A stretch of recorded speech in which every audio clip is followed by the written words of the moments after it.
the currency in circulation has gone from just over 800 billion to it was as high as 1.3 trillion. They've increased the amount of money out there by over 50%.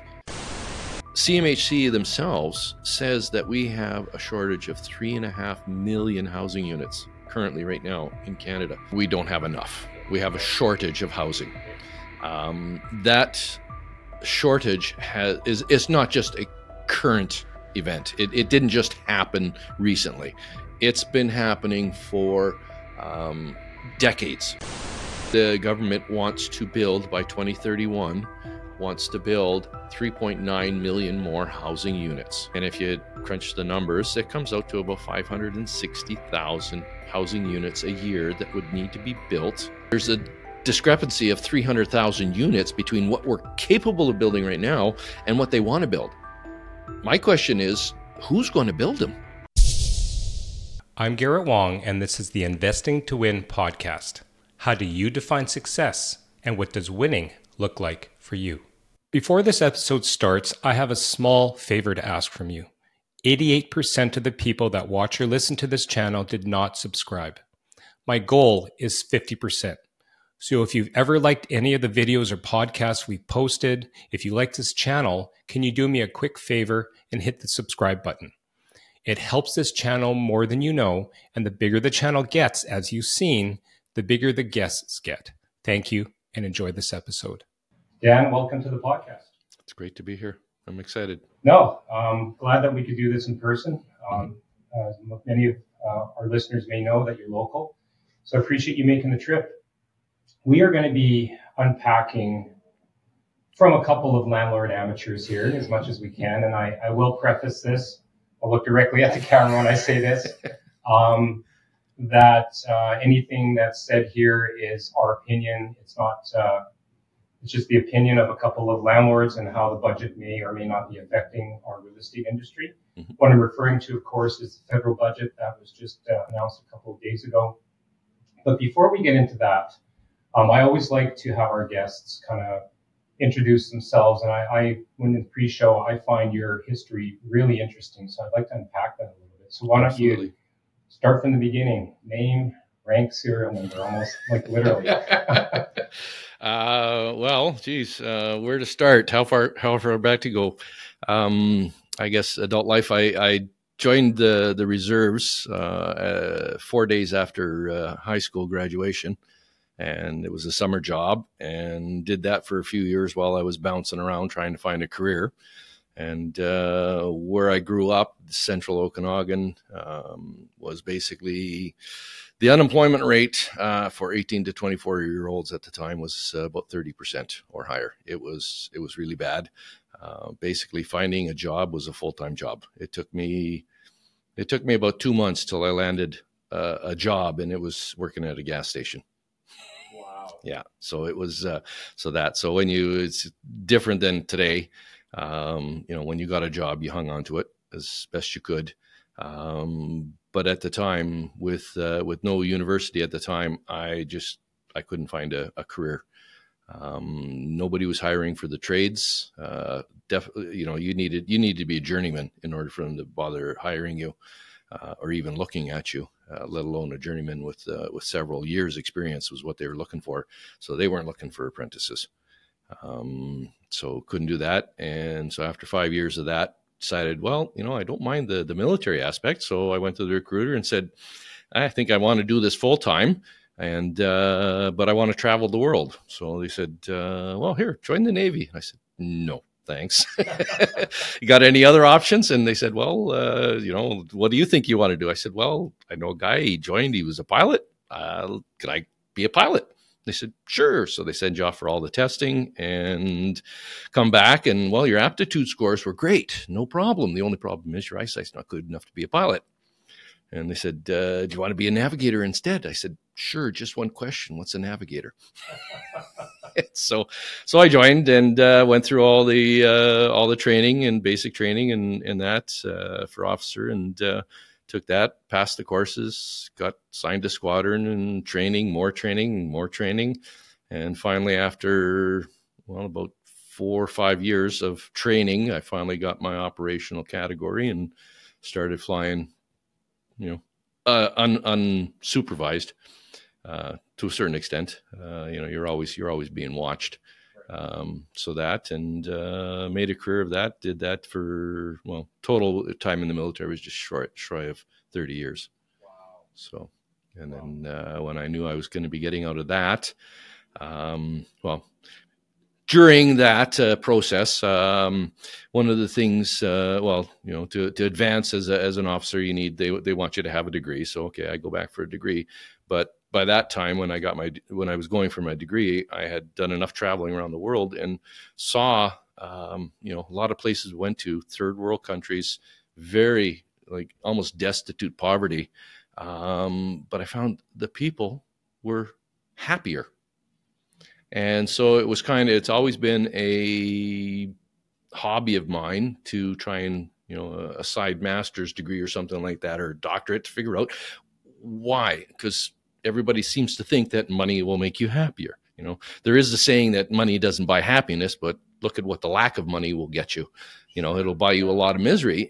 But so you would think that these people who live hand to mouth, I was in countries where they were making less than 50 cents, the equivalent of 50 cents a day, and yet they still seem to be really happy.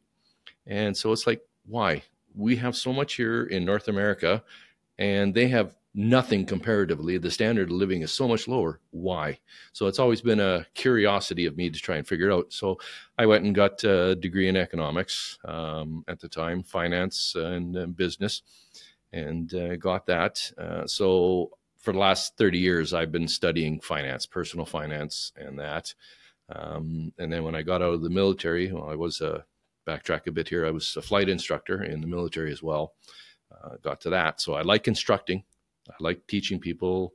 I especially like seeing the light bulb moment. If you've ever heard of the light bulb moment, when you're trying to explain something to somebody and all of a sudden you can see in their face that the light bulb came on. And that makes all the work you put in just perfect, all rewarding. So you do that. So I tried figuring out, okay, how can I combine my love of finance, personal finance, and instructing? So I said, well, hey, I'll train to become a financial planner. So I took all the courses of that. And when I was getting out, went and tried working at a bank. That wasn't doing it. So then became a financial advisor with, I won't say the name of the company, but one of the big ones in Winnipeg. And that fell apart after a while. Just they restructured and that. So we parted ways and kind of went, do I try the independent way? And now that I've got a little bit, tried the independent way. That wasn't working either. But one of the things that I had tried doing in order to get clients was I had started doing taxes for them and took all the courses to be a tax preparer, worked for H&R Block for a little bit, Liberty Tax. Maybe we might have to edit out those names, but worked for them, and I got the interaction with people. And what that allowed me to do was educate them on their personal finances. And with the financial planning background, you've got all the insurance training and the estate planning, the retirement planning, and all that. And you're able to tell them, kind of show them where they're going wrong in their personal finances and make their life a little happier. And that. So after I stopped being the investment advisor, I still kept getting calls from all my clients. Hey, can you do our taxes? And it's kind of like, well, yeah, but now you're no longer a financial client of mine, so I'm not going to do it for free. So I'll have to charge you. And they were fine with it. And so I started charging, and more people kept coming and more people kept coming. So it's a side hustle that I guess you could call it a side hustle. I only do it for a couple of months, and I kind of focus more on individuals, not big corporations. To do a corporation, I've got some of the training for it, but it's been so long since I've done it that I can just speak in generalities about a corporation and how the taxes are going to affect them. So I'm more focusing, and lately, because I've joined some of the groups with the real estate and become a real estate investor myself, I'm more now just concentrating on helping small landlords with their taxes and helping them through tax planning, a little bit of financial advice and this and that, so that they can maximize their cash flow. Because that is the big problem with a new landlord starting out, is it's always comes down to cash flow. They're obsessed with it. Well, I'm rightly so, but I mean, I'm not an advocate of cash flow, but we can get into that in another podcast, maybe. There are pros and cons to it, but nobody wants to be negative. We'll put it that way. Yeah, I found that for the most part, the number one problem for them is cash flow, and they're looking for ways of increasing their cash flow. And you ask somebody today, what's your number one expense? And most people will think, well, my mortgage, my food bill. Not too many people get the right answer, and it's the taxes that you pay. If you look at it, the highest tax bracket in Manitoba is just over 50%. And if you add in all the GST and sales taxes that you pay on the products you buy, and your property tax on your house, and blah, blah, blah, and all the extra taxes, a high income earner over 250,000, according to the governments, you could be paying upwards of over almost 65% of your income in taxes. If you can find a way to reduce that bill, it'll free up a lot of money. And that's what I like to do. I look at taxes as being it's a puzzle for me. It's, somebody likes doing the crosswords on a Sunday or a Sudoku puzzle. For me, it looks like I look at your taxes, I look at your tax situation, I look at your financial situation, everything. And I look at, okay, how can I move the pieces around so that you pay less to the government? Legally, of course. It's all above board, and it's all legal. It's just a lot of these techniques have not been presented to people, and and until it's been a process for 12 years of me still going back and every season reviewing the rules and all that. And then with this budget coming out, there's a few changes that are going to affect people. Yeah, well, we'll get into that in a second. I want to wind it back a little bit. You said that when you went to third world country and you saw people who were basically 50 cents a day happy. Mm-hmm. You said you've been really studying this. Any insights? We could get into all the things. The economics is a science of human behavior. Essentially, it's the study of human behavior. And so you get, as I've researched more, I found that sociology and psychology really combines in well with an economic background or with an economic study, because it's all, what is the individual on average going to do when they're presented with a particular situation? And from there, you can develop a theory. And I guess if I was to go back, why are these people happy in the third world country? Because they have a social society. The best way to explain it is they have a society, they belong. And I find that the difference between there and here is we've lost some of the practices that bind us as a society, because we get so busy pursuing money, a job, that we forget to do these, or we don't have the time to do these other activities that bring us together and really make a human happy. And so from that perspective, it's how do we change that? I don't know. I don't think one person can change it. I don't think a couple of guys talking about it on a podcast are going to change it. No, it's not like solving world hunger. But I mean, it's interesting. I thought you were going to say it's because they don't know that's all they've known, or maybe it's you're not trying to be like the Joneses. Like, I don't know if money in a society starts to create that separation, and now you have people who have and the have-nots, and now that creates unhappiness. Well, there's always a there's that the Aristotle says the disparity between rich and poor, the farther the gap gets, the closer you get to rebellion. I'm paraphrasing a little bit, but it's that unhappiness that's created when the serfs look at the aristocracy and they see that, why can't I get any of that? You don't see that there. It still exists there. They still have, these third world countries. The one that I would go to is we ended up spending 3 days in Islamabad, Pakistan, and I got to tour the city quite a bit, and I actually hired a guide, one of the hotel staff. Hey, take me around, show me around. And he took me to all these introduced me to some of his friends and stuff like that, and took me into one of the mosques and, explained it all to me. And he was quite happy. And I ended up tipping him a little too much. But for me, it was $5, but to him, it was over a week's wages. Yeah. And, what's $5? I dropped $5 on a beer. But $5 made a difference to him. But it was in that community, you could see how everybody treated everybody else. And everybody knew everybody.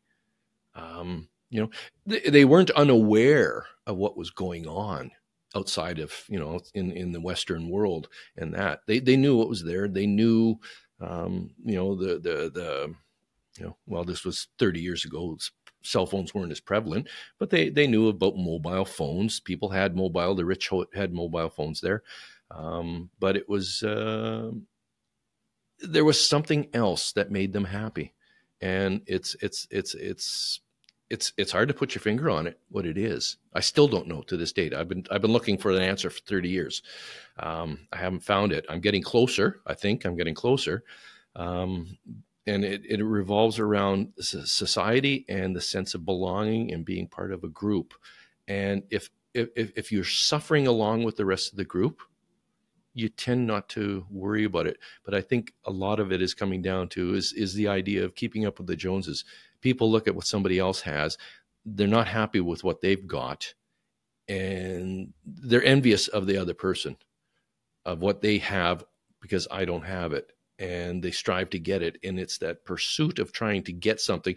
They might not even need it, and they might not even really want it, but it's that perception that the persona that they're trying to portray to everybody else, that really, when you're in a society, and if your friend accepts you for who you are, you're not trying to look better than you are. You don't need to, because you're accepted the way it is. And I think we've lost that as a society. We've lost that. I would tend to agree. Again, in the pre-show, we're talking about that sense of community, equality, working towards a common goal, like, do-it-yourself landlords, right?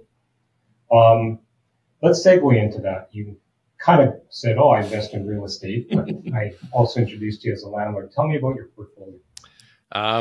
Well, I'm mostly out of Selkirk. I live Selkirk, north of Winnipeg here, and there's plenty of opportunity there.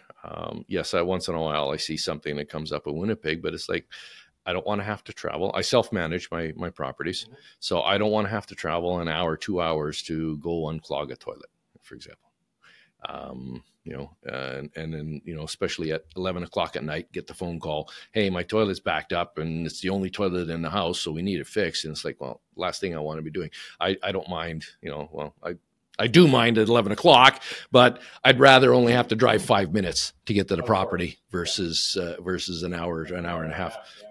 So I predominantly am in Selkirk, and what I've gravitated to is just single family dwellings, because it fits my plan is to eventually divulge myself or divest myself of these properties slowly.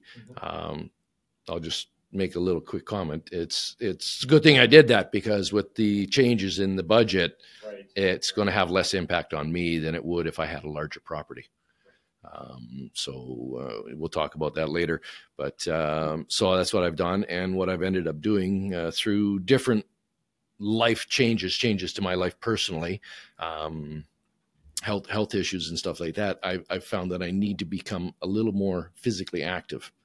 And so the sedentary jobs, sitting around, talking with clients and stuff like that was essentially killing me. Like being a property manager behind a desk all day. Yeah. And when you're sitting, and sure, sometimes I was sitting for 12, 14 hours a day. Yeah. And of course, when you're entertaining clients, you're consuming stuff that, your diet isn't the healthiest. Now with remote work, I mean, my office, we're in my boardroom right now, but I'm only here once or twice a week and only for a couple of hours to meet with clients. I've got my butt in a chair, sometimes 12, 14 hours. I forget to get up and my legs are asleep. How good is that, right? it's not good as you get older. So I found that I needed to be a little bit more active. And what ended up happening with us, how and my wife is my partner, and in all our investments. And what ended up happening is we came into a bit of money, and through a sale of some property we had. And well, what are we going to do with it? Well, we maxed out our TFSAs, RSPs are maxed out. What do we do with it? Well, we always talked about investing in, spreading it around into rental property. So we bought a rental property. It was a turnkey, and the experience was pleasant. Everything went kind of as we expected it to. And it's kind of like, well, geez, the easy button, that was easy. And we still had some money left over, and it's kind of, well, let's do a second one. So, bought the second one, and it had foundation issues. I bought it knowing I got a good deal on it, knowing that it needed a foundation repaired. So I figured, well, I managed people in the military, and I didn't know what they did. They fixed planes. I didn't know how to fix the planes. I just managed the people that fixed the planes.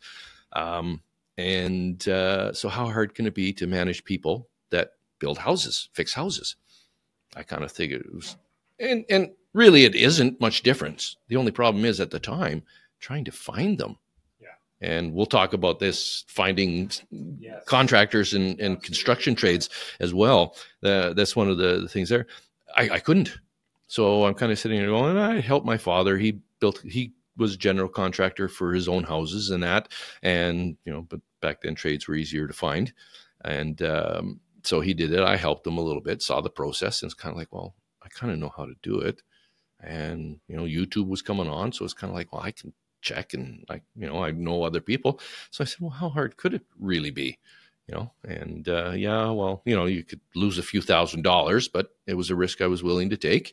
And it was the same time as I was getting out of the investment advising and was looking for something to do, needed to find something a little more physical. So it fit. So I started in this one house. It came with a separate lot attached to it, 2 lots, and it was sitting on the one lot. So I did all the applications, permits, and all that, built the foundation, found a guy to move the house onto the new foundation. Oh, wow. And everything went the hell there. Instead of repairing the foundation, you built a new one and just moved the house. Yep. And that process went well. So I'm sitting here going, now I've got an empty lot. Well, had an old foundation to be dug out, but it's like, okay, fine. Well, this one went well. And so I looked at the next one, kind of going like, okay. So then I got all the permits, built that one, and built the house from scratch. Built the house from scratch, basically. Yeah, did as much of the labor as I could myself. I hire out. I do hire out, casual labor and stuff like that. Or, there are a few things that I don't do. I cannot do flat concrete work, so I have to hire that out.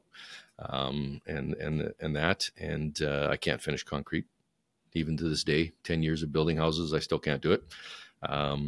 But did that. And it just so happened as I was finishing up the second house, lots across the street came up. Talked to the owner. How much do you want for them? Would you take this? Yeah. Okay. So we struck a deal.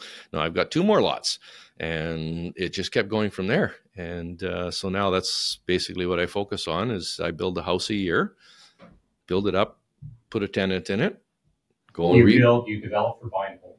Yeah. And then go to the bank, refinance it, take out what I can. It's getting a little harder now that interest rates are going up because so I'm having to leave each project, and everybody's probably experiencing this too. I'm having to leave more and more of my own capital in each project, and I'm getting to the point where I'm running out of capital. And so I'm like everybody else looking for somebody who's got some money that they want to deploy.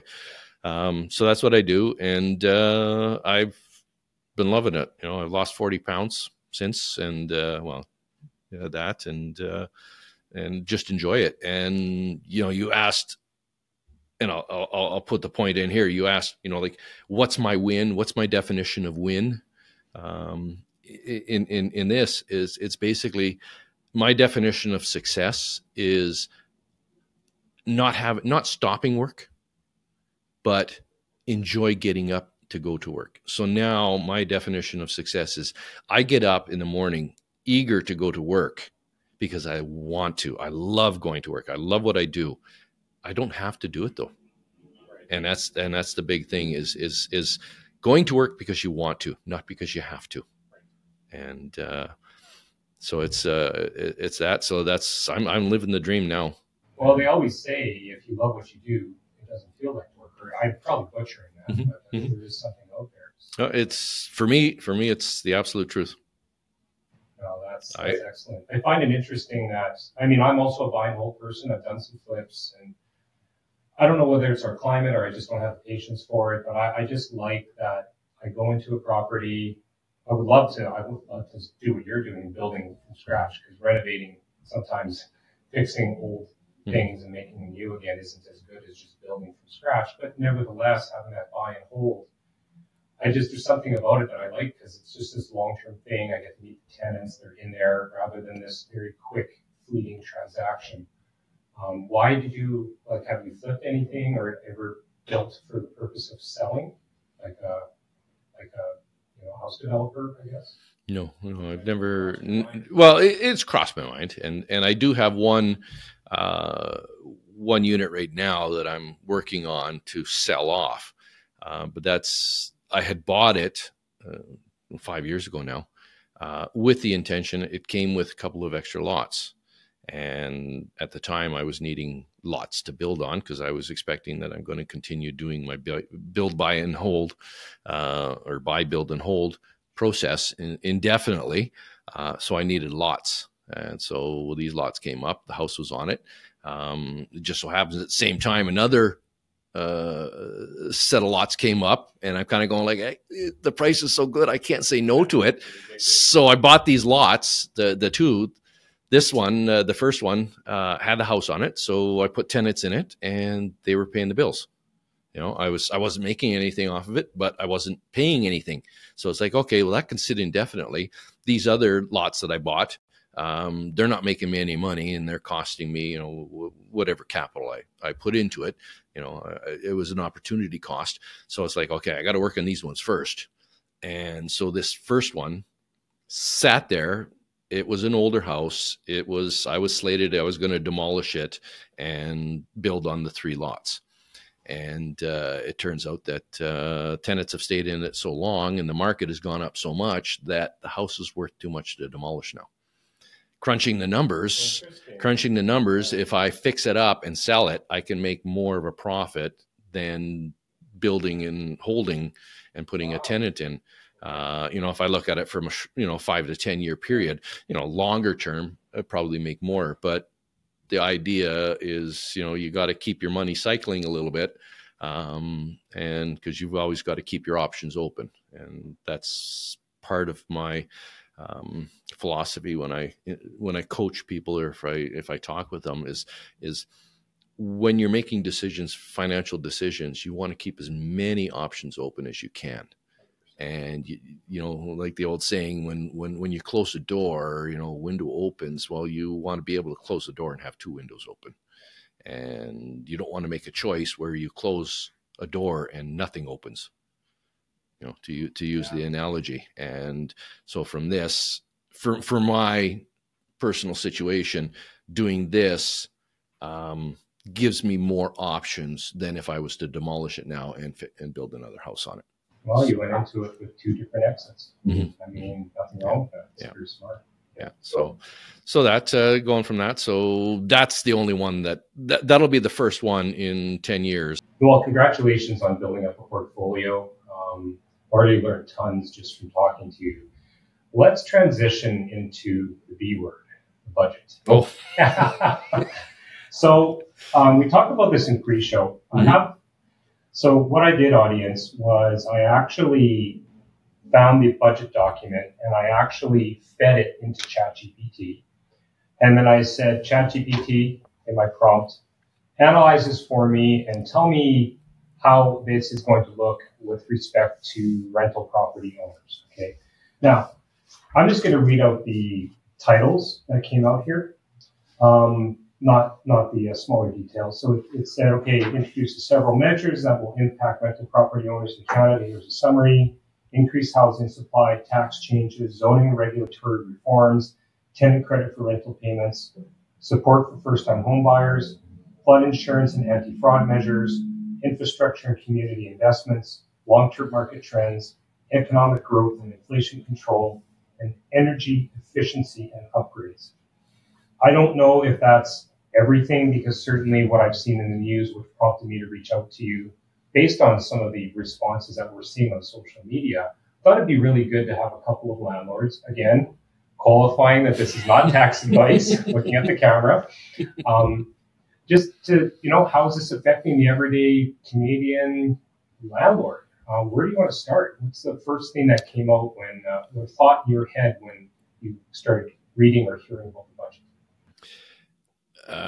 Honestly, and not want to go down the political road, and say anything bad, negative about any particular government or that. But honestly, I don't think this is going to solve the problem that they're trying to solve. What are they trying to solve? Let's identify that. Well, they're trying to solve a shortage of housing. Right now, my opinion, we have a housing supply problem. It's created by an increase in demand.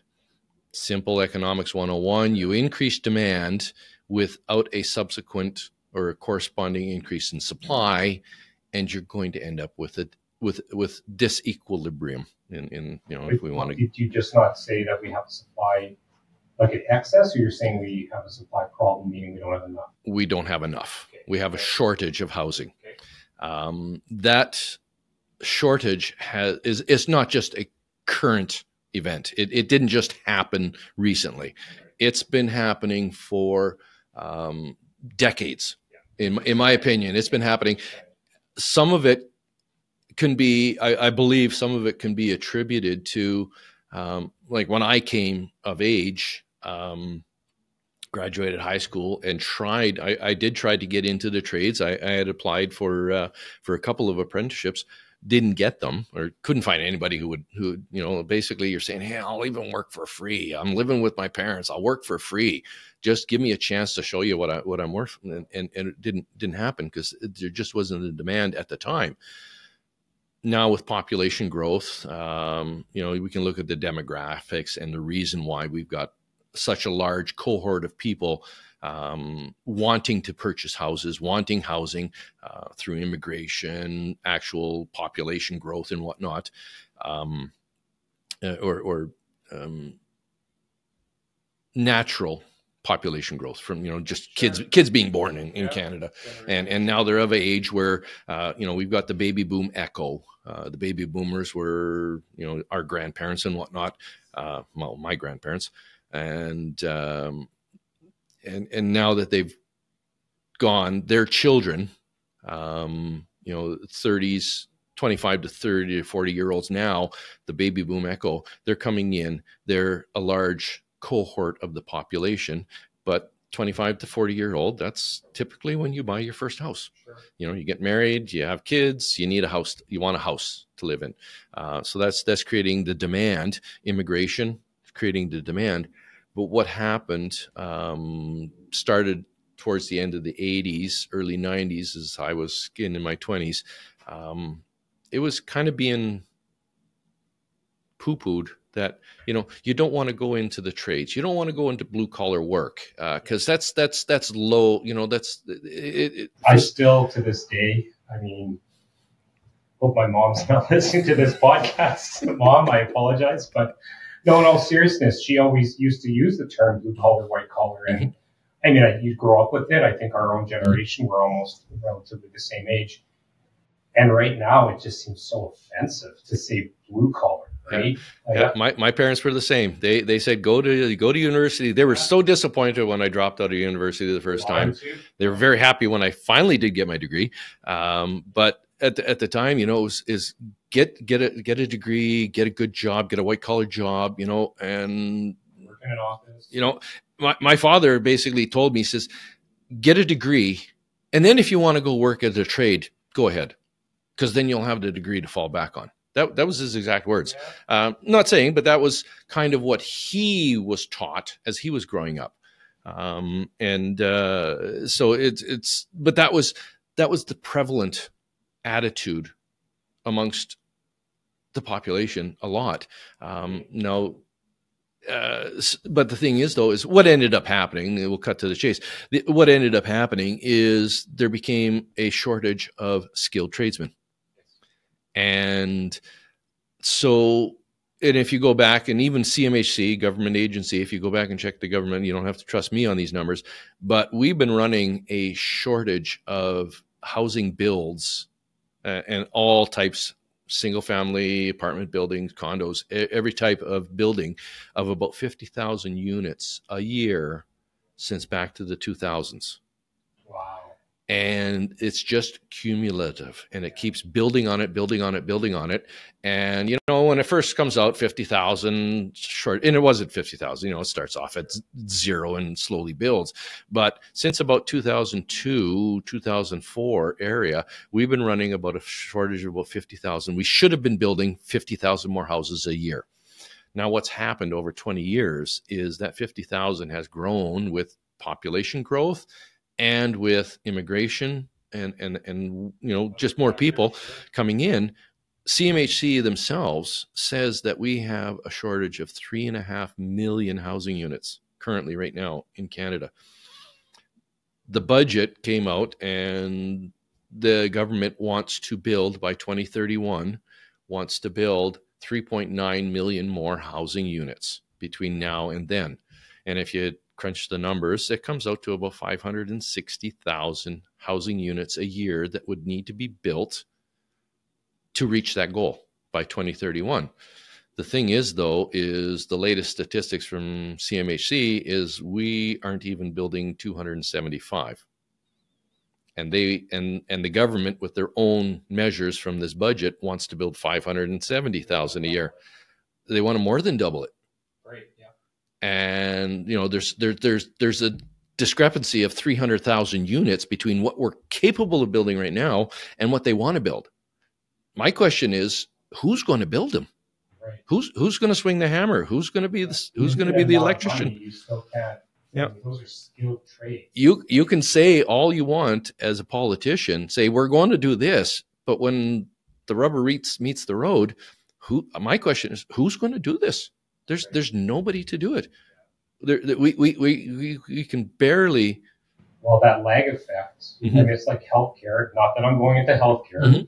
My wife's a nurse, but it's the same thing. Oh, we're a shortage of healthcare. Great, just get more doctors, more nurses.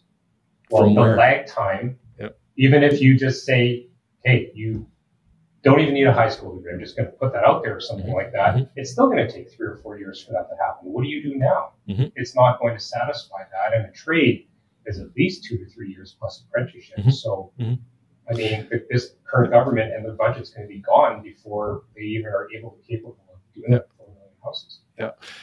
Well, I don't know what the breakdown of your viewers are, but I imagine there's quite a few out there that are landlords and Absolutely. flippers, I would and say, they, they construct. I talk to the contractors, the plumbers, the electricians that I deal with, and any of them would gladly, they would gladly take on more workers right now, more employees right now, but they obviously want somebody who's going to show up, and that's a big thing, but they would gladly, because they've got the business. The thing is, though, is they can't find the personnel, and that they would gladly train them, here. And I know a couple of guys that would gladly take somebody on, train them, give them an apprenticeship. They definitely want them to vet them a little bit and make sure, okay, you're actually going to show up in that. But they've got the work. Their people are calling them saying, hey, and they're having to turn down work because they just don't have the employees. And that's the same, all that's going to happen with, we now want to build 570,000 a year. The demand's going to increase. The demand is already there. It's just, we can't satisfy it.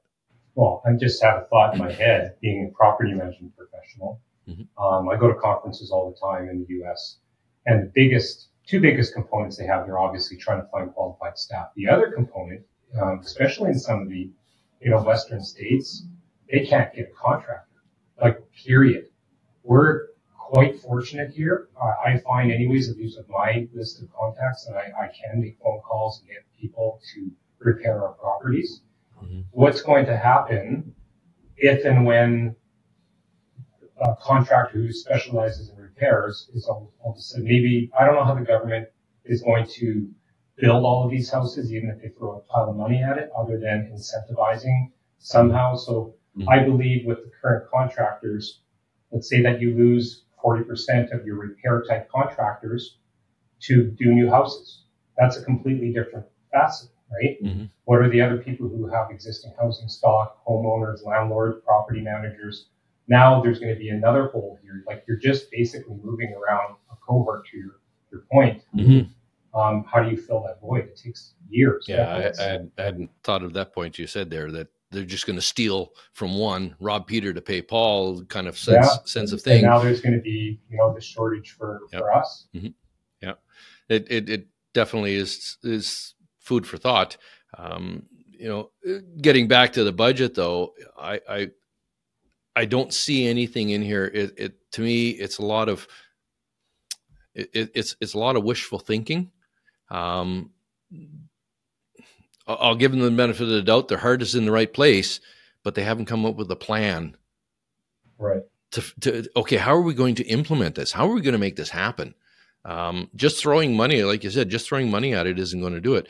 There were a few things in here where they are, providing funds for housing. One of the ones is, and they increased the funding for it up to $55 billion.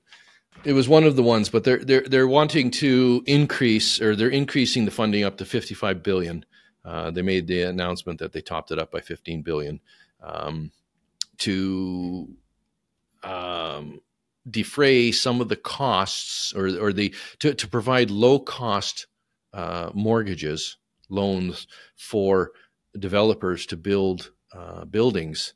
But they have to be, number one, they have to be apartment buildings. I think it's bigger than 5 units. But also a majority of them have to be priced at such that the overall rent, average rent of the units does not exceed 30%. I think the number is 30% of the average income in the area that the unit is in. And it's like, well, how can you even predict that? Good question. And if you look at the numbers in Manitoba, the average income for a renter, and StatsCan does break this down if you go in to look for it. The average renter, I don't have the exact numbers, so sure, don't phone me up and say, hey, you got the number wrong. But it just compares it. The average income in Manitoba is around $95,000. but the average income for a renter is down around 45,000. It's less than half. So if you take 30% of 45,000, you're looking in rents. Yeah. So basically that comes out to, that's the number I came up with, was $1,100 as well, to be able to buy or to be able to rent an apartment. So these new units, which are brand new, which cost today's construction costs, it's not $100 a square foot. Nope. You're going to need to ask, and the average unit in Manitoba is a 2-bedroom unit. 2-bedroom plus. Okay. And what does CMHC say that the average I mean, I should know this, but I mean, it's not $1,100. Well, if you just look, and your viewers could say, it's upwards of $1,500-1,600. Yeah. So, and there's a gap. So the thing is, though, and I don't think getting a little bit of low cost interest loans, it would have to be a 0 interest loan. I don't even know close to do it. I mean, think about this for a second. From a business point of view, mm-hmm. Let's say that I'm a developer. I'm into building apartment blocks. Mm-hmm. I have to make a financial decision for myself and my capital investors mm-hmm. to build said apartment block. If I have a cap on the rent mm-hmm. for however many years, and I know that the MLI Select program has, I think, at the time of this recording, that $1,100 price point. I think it's 10 years that you have to be locked in. Mm-hmm. I personally don't like that 1,100, because what happens in 5 years, if now the market's 13, now you're choking yourself off. Mm-hmm. It's the same thing, deciding not just to renovate something. Now you're deciding to buy a plot of land, put millions and millions of dollars into an apartment start, mm-hmm. to have it capped because the neighborhood or that city or that whatever mm-hmm. is 33% of the average income. You can't even mm-hmm. predict it. Mm-hmm. And further to that point is, you're also at the vagaries of what the interest rate of what the market interest rates are going to be. And if you look at, just a little bit of a sideline note here, Trudeau, since the Liberals have been in power, has doubled the national debt from about $600 billion to $1.2 trillion. And with this latest budget, they're not stopping. They're not slowing down. And how they're financing these deficits is concerning to me, because they're not just going out to the market and borrowing the money. If they were to do that, go out to the market and borrow, you buy a government bond, $1,000, that's $1,000 not in your pocket that you can't go out and spend elsewhere. So it basically takes that money out of the economy, and the economy slows down. What they're doing instead is they're going to the Bank of Canada, and the Bank of Canada is printing the money. We talked about this offline. Since January 2020, the currency in circulation has gone from just over 800 billion to it was as high as 1.3 trillion. It's now come back down a little bit to 1.2 trillion, but they've increased the amount of money out there by over 50%. And there has been no corresponding increase in goods that have been produced. So nobody should be surprised why we've got inflation. And the thing is, though, is this $40 billion deficit from this latest budget, and with no end in sight for when they're going to balance the budget, we're just going to see, and that's how their financing is. It's going to be printed, because nobody's investing, because they're all expecting interest rates to go up. Nobody's going to invest at 5% today if they think interest rates are going to be 8% next year. And so the government is going to have to print this, and this printing is just going to create more inflation. And so now we're going to have to, the market thought out there is that interest rates are going to decrease somewhat in the next couple of years. After this budget, I'm very skeptical that they're going to decrease at all. I don't think we might see a little bit of a decrease, but I don't think we're going to see anything in the way of interest rates. And once the inflation from these latest spending gets into the system, it usually takes 18 to 24 months for it to get into the system. we're going to see inflation go up, and they're going to want to combat it, and they're going to drive interest rates up again. And so now this $1,100 unit that you need to rent at is going to be costing you even more in interest. So again, let's talk about the law of unintended consequences. Mm-hmm. Well, I mean, if that developer is a good business person, they're not buying that deal. They're not going into it. They're not building it. No. So now there's another 50-unit apartment block that's not being built. Well, they won't be using this money that's being set aside for this is not going to be an incentive for that developer. They're going to go, and I'm going to build a unit or a building where I can rent the units out at $1,600, and I can increase the rent every year as to what I need it. And that's what's going to happen. So that's what I mean, is a lot of these things that they came out with in the budget, they're portrayed as being, incentives, but they're not going to have the intended effect. Let's talk about tax. The T word, you already did the B word of the budget. There's a lot of scary things, capital gains, increasing this and that.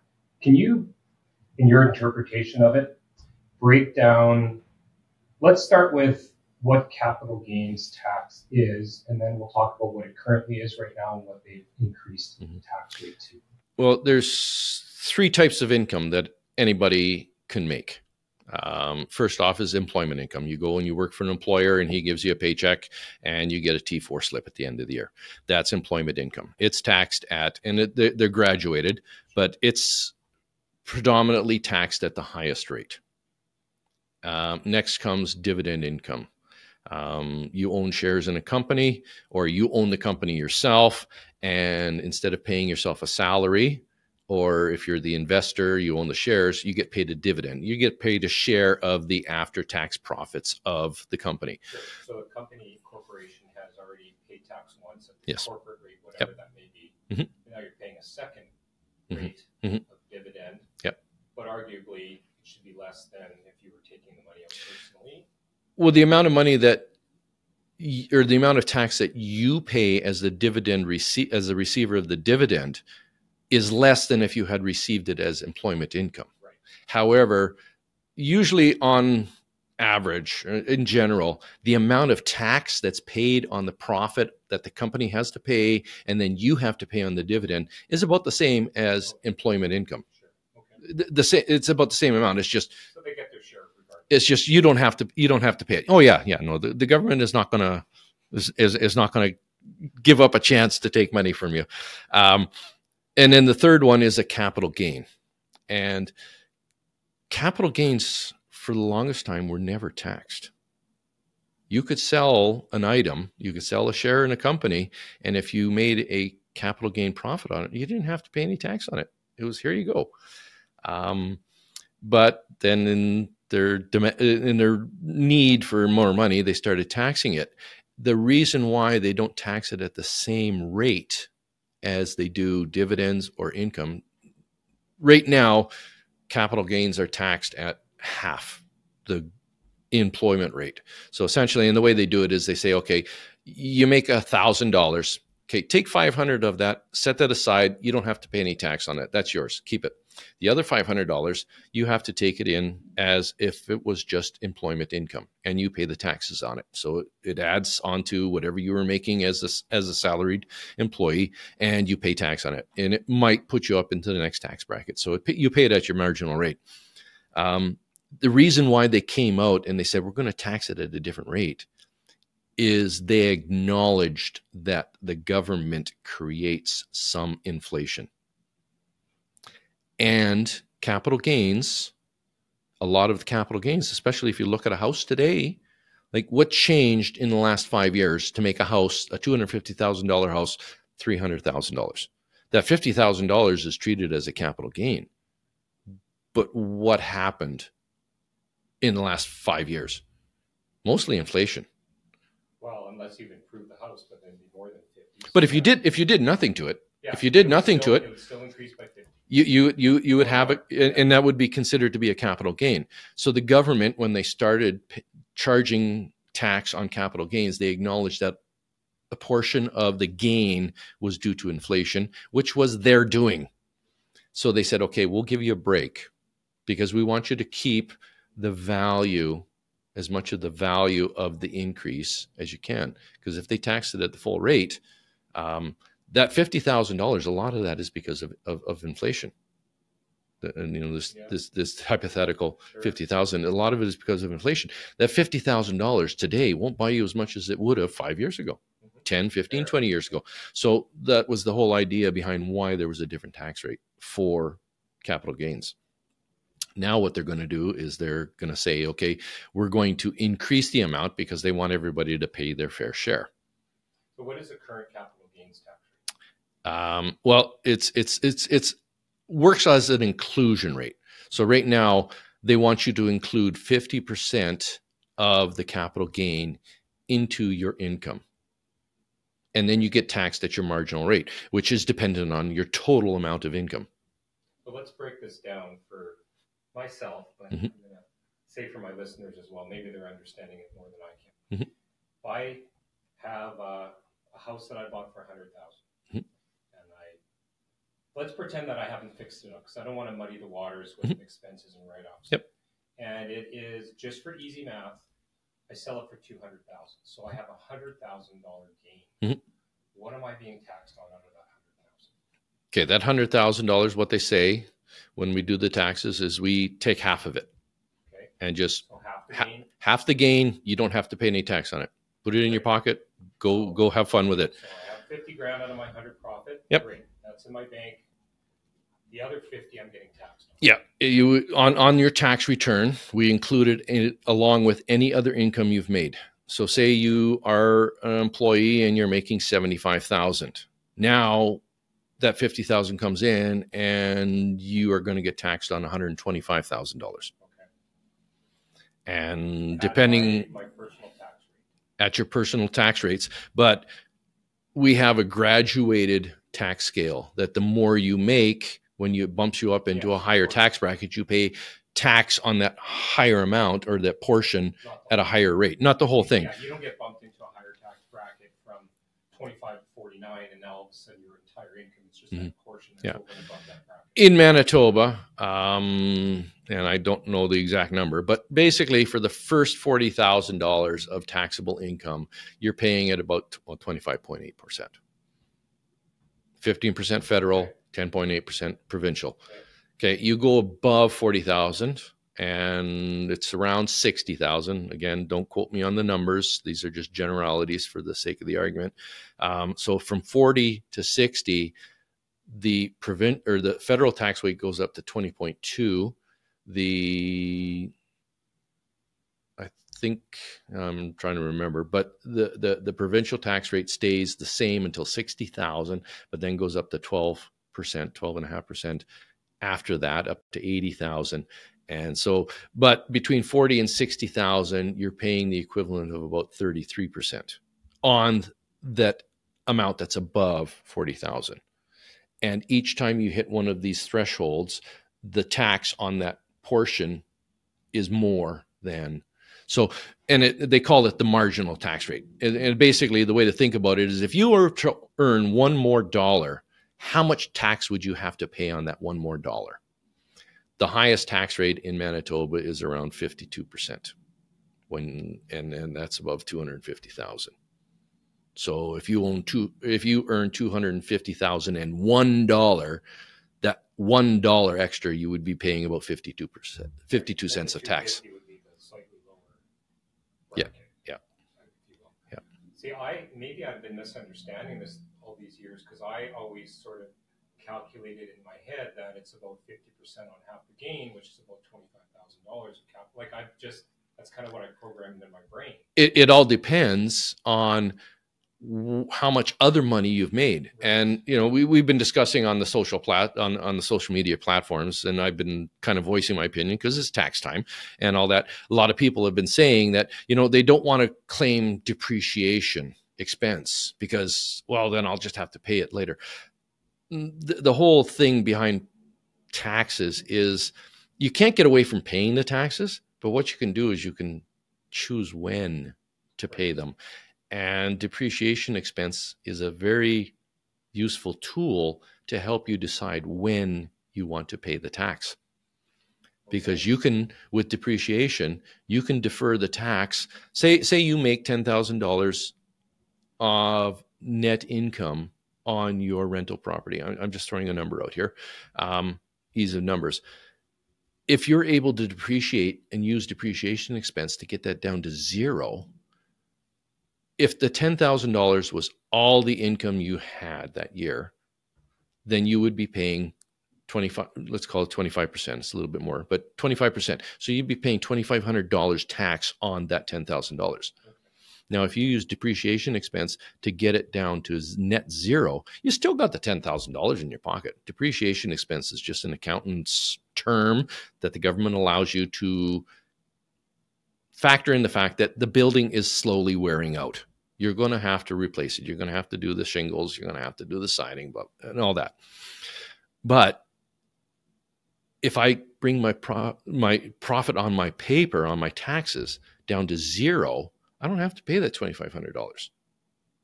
Later on, when I sell it, I'm going to have to do all the calculations and find out, did the property actually depreciate? Did the house on the property actually, is it worth less?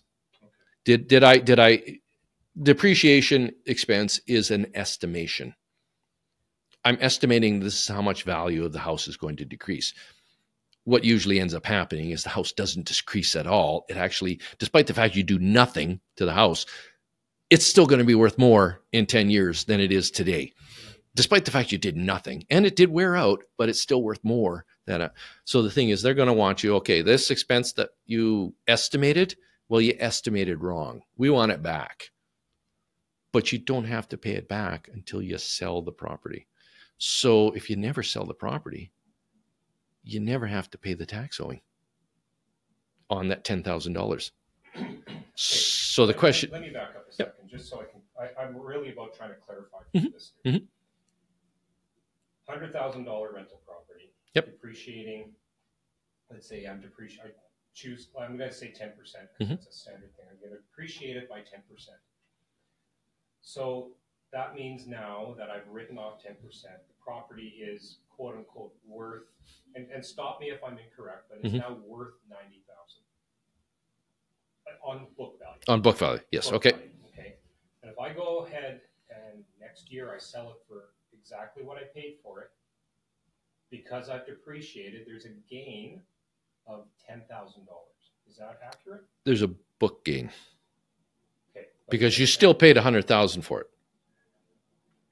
Right, but now I have a gain of $10,000. Do I not? You have what's called a depreciation gain. Okay. Semantics, yes, but it depends because that gain that you think you have because you depreciated, it went and it lowered your income. It didn't lower any gains you had. Sure. So it lowered your income in a particular year. So now what you have to do is you have to take it and you have to put it back in as income in the year you sell. It doesn't count as a gain. Okay. So in effect, you actually earned zero gain, zero capital gain, but what you've got is you've got what's called a recapture. You recaptured that write-off because you estimated wrong. The house didn't actually depreciate, and so now they want you to recalculate it back at what it actually... But you get to choose when you're going to do that. And you choose that by choosing when you sell the house or when you sell the property. And you don't want to be selling these properties when you're at your maximum earning potential, let's say, if that's a strategy. You can time it. You can time it. You can choose, and that's the whole thing. You can choose when. So you can... If you're working a job where you're making $75,000 and you're looking at the profit of $100,000 on the house, like we used the example a couple of minutes back, the $100,000. Well, why don't you wait to sell the house when you stop working? You're not making the $75,000, so now you're not bumped up to $125,000 and having to pay tax on the extra $50,000 at a higher rate. You wait, you're not making that $75,000, and now your income for the year is only $50,000. So it's not dissimilar to the RSP strategy. Yes. Okay. I like that. Okay. Yep. But it gives you, the taxpayer, it gives you options. And we were talking offline before there, the whole idea when I help somebody with their taxes and help somebody with their finances is I want to keep as many options, as many doors available, choices available to the taxpayer down the road as they have today. And unfortunately, too many people make choices and they don't think down the road, and they unknowingly shut a lot of those doors or block a lot of those options off to themselves, and then they don't have the choices when they go down the road. My philosophy when I help a client is I want to keep as many of those options on the table for them down the road as possible. And through tax strategies and just moving stuff around, saving yourself the money. I know you say you don't like, you're not a big fan of maximizing cash flow today, but there are a lot of landlords out there that they need to maximize their cash flow. So just to qualify what I said, when I said I'm not a big fan, what I meant was I'm not a big fan of having the absence or presence of cash flow driving your decision of whether the property is successful or not. That's really what I meant. Okay. Right? So too many people come to me and they're like, Garrett, my property is terrible. I'm going to sell it. Okay, well, what's wrong? Well, my cash flow went from 200 down to 50. Okay, well, how much did the property increase last year? Well, my $300,000 property is $350. Okay, so technically you made $50,000 if you were to sell it. Forget about the taxes. How much did your tenant pay down your mortgage last year? Well, my principal went down by 10 grand. Okay. So yes, your cash flow was down by about $2,000 a year, but you still made, quote unquote, made, 30 grand on the property. That's kind of what the point I try to make to some of my clients. Yeah. No, and those are valid points, but you also have to look at as well. You also have to look at the overall picture is if they're making $50 a month versus $150, they're making $100 less. What's their overall return on the investment? Because if they do crunch all the numbers and come up with, well, I'm making 7%, respectable return. For some people go for more. I personally try for a little higher, but they have to look at it and go like, okay, what could I get a better return somewhere else?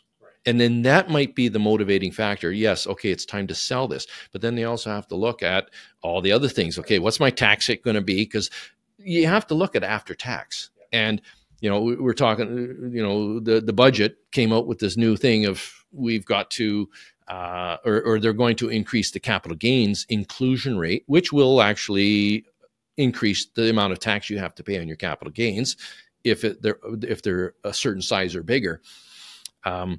But you have to look at your after tax. How much money am I going to be left with after tax if I sell this property and go into another one? And if my after tax, if I'm taking such a hit because I'm making so much more money somewhere else and it's a severe tax hit, I might want to wait a year. I might want to accept the fact that, I'm only making 6% when my goal is 7%. Because if I sell this property, it's going to deplete the cash, or it's going to reduce the amount of cash I have left over such that my return is actually only going to be 4%. There's a whole... Just getting back about 10, 15 minutes ago when we were talking about supply and demand. Again, if you statistically go before this budgetary change, and there was a certain amount of properties being sold by a certain people of income through strategy every year, and that number is consistent. Now, because the capital gains has increased for that bracket, we'll talk about that in a second, these people are now holding on to their properties. Now there's going to also be a downward spike in available housing because these people are presumably disposing of these assets. They're bought by first-time home buyers or whatnot. So now you have another artificial choke of the supply, which is going to increase demand, which again, we talk about all those. Well, it's not going to increase demand. It's going to just increase the gap between supply and demand. Right. Yeah. Right. So what has according to the budget, what has the capital gains rate? What are they proposing? Well, what they're proposing now is that for any, and this is just for individuals, private, Yes. Not corporations. They've said that, okay, we're going to let you keep the 50% inclusion rate for the first $250,000 in capital gains. So you sell the hypothetical house and you make $100,000 profit off of it or capital gain off of it. It's not going to affect you. You sell the apartment block and you make $750,000 off of it. The first $250,000, they'll let you keep the 50% inclusion. Anything above the $250,000 is subject to a 66%, 2/3. Okay. So now instead of just bringing in half, so of that first $250,000, you bring $125,000 into your income, and then of the other $500,000, you have to bring in quick math here, 2/3 of it, so $300,000, so $200,000 versus $150,000 if it was under the old rule. So you're now being taxed on $50,000 in this situation. Okay. You're now being taxed on $50,000 more. Now, is that then asset by asset? No, it's cumulative per year. Okay.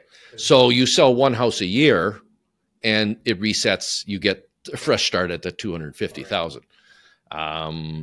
But if you want to dispose of an entire portfolio of several houses, several apartment blocks, which could happen in an estate. Yes. Somebody dies, and it will, because even if it's transferred to heirs, it's still deemed as though it's sold. Yeah. So you've got potential a parent or something, or a grandparent that has held on to and is looking at a $5 or better $1 million capital gain on their assets. First $250,000 is taxed at 50% inclusion. The other $4,750,000 is taxed at, is included at 66%. So you're potentially looking at a 30%, almost a 30% increase in the amount of tax that you have to pay. So let's break this down then, because again, looking at the camera, not a tax opinion. No, in all seriousness though, because we talked about this a little bit in pre-show. Mm-hmm. The government's doing this obviously to get more money. And, no matter what the media says, and some are saying, capital gains, look at this. And then the others are going to say, well, it's only for people who are doing this. I look at that almost as unintended consequences, or maybe accidentally on purpose, mm-hmm. to try to prevent people from maybe, let's say, becoming house flippers, right? Because, you're flipping 5-6 properties a year, this new rule will affect you. Well, they already had a rule that came out last year's budget, exactly. that dealt with this, with people who make a business of flipping houses, and you have to own a house for 365 days before you sell it. Otherwise, if you sell it before the 365 days, it's all business income. There's no capital gain. So, and then afterwards, the 360, that doesn't mean that if you are a house flipper and you do this for a living, that, I just have to hold it for 365 days. And then I can count it as capital gain. No, because Revenue Canada will look at it and say, no, this is your business. You're doing this with the intention, you're buying it with the intention of fixing it up and flipping it. That's a business. So even if you hold it for 366 days or longer, they still might come in, and they probably will come in and say, no, this is a business activity. You have to count that all as business income, none of it's capital gains. So now you get into the semantics of incorporating and having a corporate tax rate, but then it's whether it's a business activity or a capital gain is inconsequential of whether you're operating as a corporation or as a sole proprietor, as an individual. I just meant that there's a different tax rate for corporations.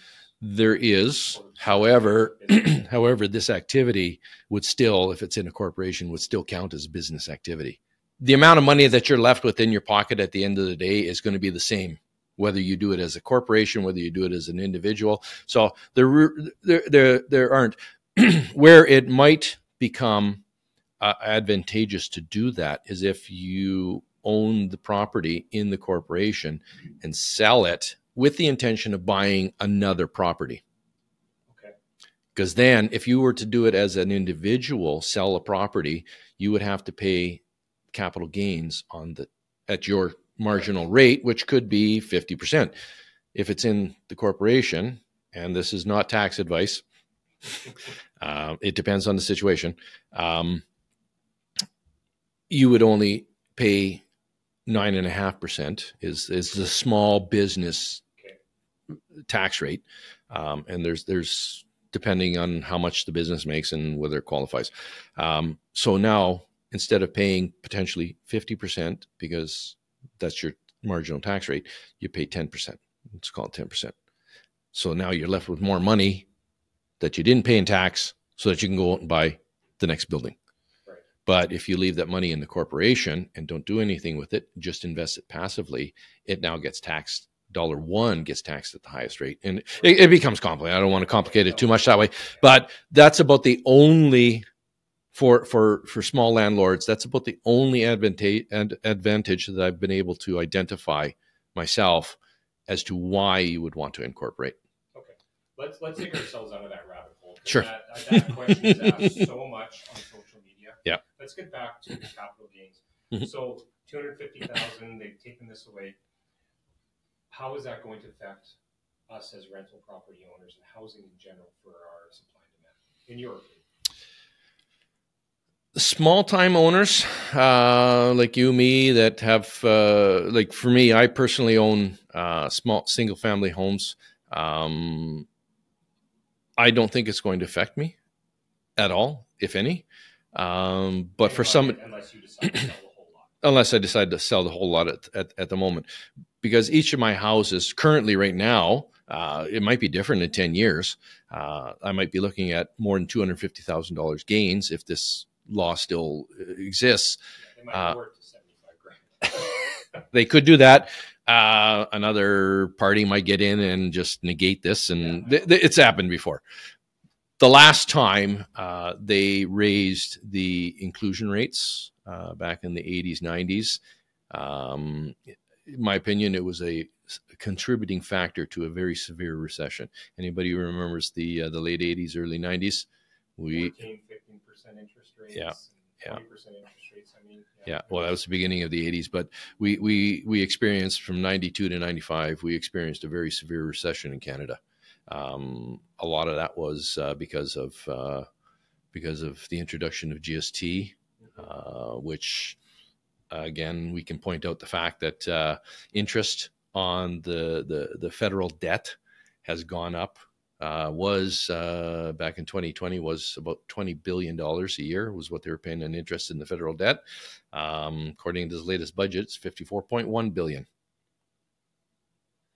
Not too many people know that the projection for GST revenues is $54 billion. So what they're bringing in GST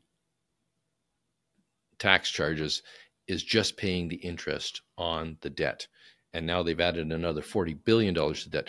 The thing with the debt is that a lot of it is still at low rates. But every year, a portion of it renews, and they don't pay it off. They're barely paying the interest. So the debt, as it matures, gets refinanced at current rates, 5%. So every year, that amount of interest is going to increase as long as interest rates stay where they are or go higher. If they go higher, that interest amount is going to go up even more. It's projected that amount of interest is going to be pushing $100 billion in 5 to 10 years. They're not even transferring $54 billion to the provinces for healthcare. It's actually only $52 billion. So think what we could be doing with that money if we weren't paying interest.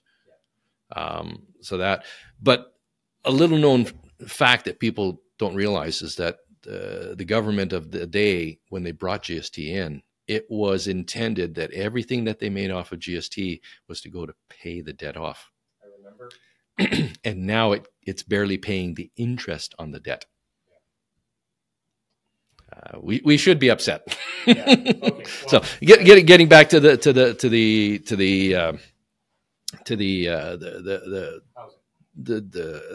capital gains increase. I don't think it's going to have an effect on small guys like me. The bigger people, the rich, because they're saying, well, it's the fairness. We want the tax fairness. The rich should be paying their share. The problem is the ultra rich, they have techniques and potentials and options available to them that they can avoid paying it.